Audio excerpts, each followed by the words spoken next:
Hi, my name is Luca, I'm from Italy, and this is my review for the Huawei Mate 40 Pro.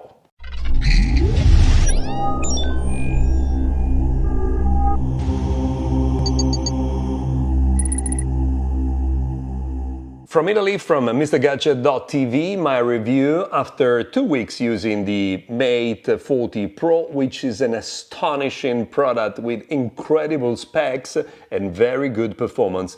Of course, there is something missing. We all know what I'm talking about, of course, the Google services, but there are a few things that are really amazing. Let's try to see what is good and what is bad in this phone. I will start from the box. Inside the box you have the phone, earphones with the USB-C plug, a cover, plastic transparent cover, and a 66 watts charger because this phone has a charging time quite fast. It's not the best one on the market, but it's pretty good. And there is another very interesting option, is the wireless charge for 50 watts. And this is quite fast. The first detail coming to your eyes is the display. It's an AMOLED display with 90 Hz refresh rate. You can decide whether to use the 90 Hz, 60 Hz on automatic setting, and this is the same thing for the definition of the display that you can change, setting up one of the 3 available definitions, or otherwise you can let the phone decide what the definition will be depending on how you use the phone. So this is a kind of auto definition setting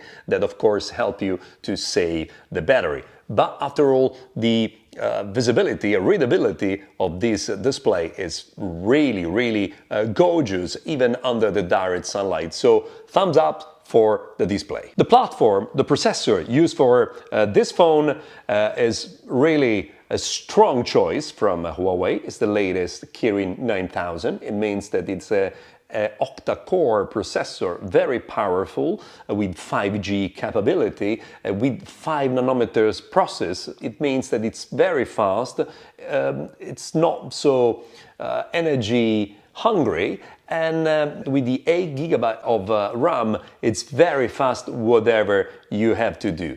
There is neural process inside the Kirin 9000, and this is very important because you would see the effect of the neural process inside the phone when you take pictures. And this is the third part of the discussion, the one about the camera. But let me stay for a while on the hardware, because the processor, the Kirin 9000, is not the only interesting thing. There is stereo sound as well, and this time the stereo sound comes from 2 real speakers, so a speaker on the bottom and the speaker on the top. It means that the sound is very loud and it's very strong with good loudness.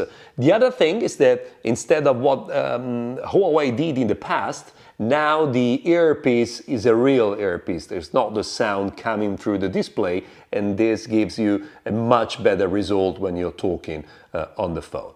Another important thing is that the volume rocker is back. This is very good because I hated the idea of changing the volume touching the display every time. So there still is an option to use the touch, so the fingers to change the volume, but otherwise you have the classic volume rocker. And then there is the infrared blaster. It's not maybe something you would buy a phone for, but it's nice to have it anyway. It can be funny to trick your friends changing channels in the wrong moment in a football match. So after all, the hardware specs are quite good. 256 gigabyte of memory with the nano memory expansion. It's not a micro SD, unfortunately, but there is an expansion anyway. So talking about the hardware part, this is a very interesting thing. It's much bigger than the Mate 30.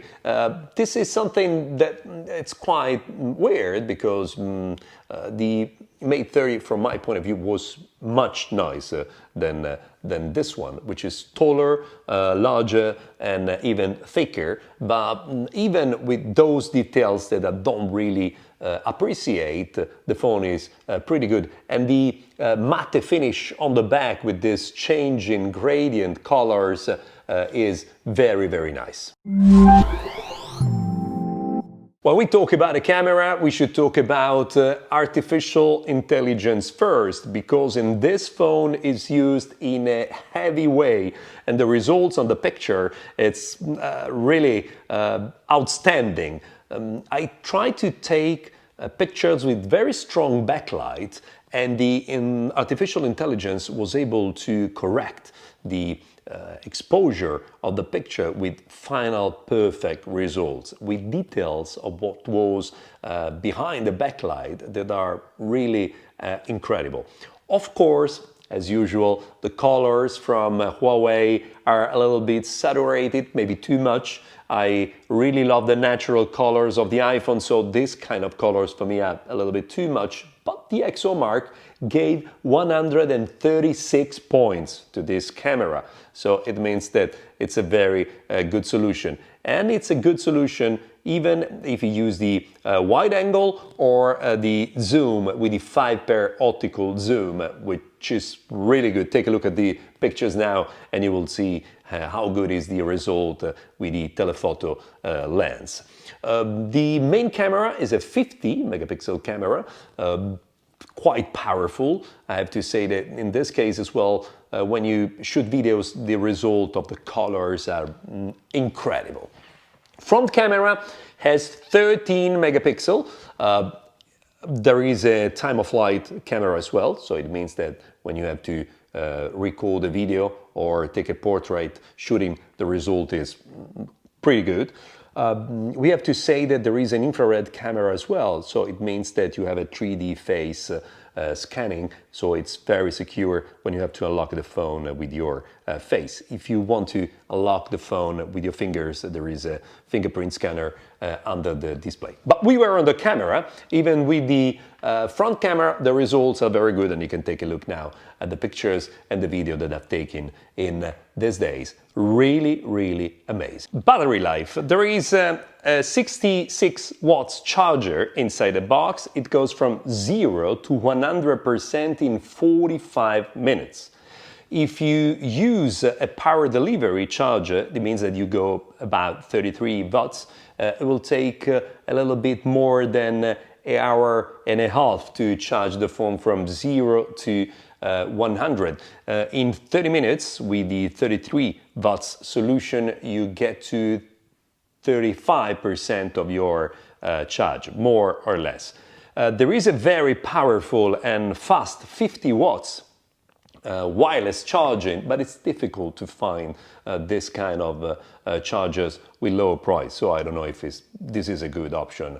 But the charging time is really interesting with those 45 minutes. So after all, Huawei Mate 40 Pro is a really solid proposal from Huawei. We know there are no Google services, so it's up to you to decide whether this is a big problem or not.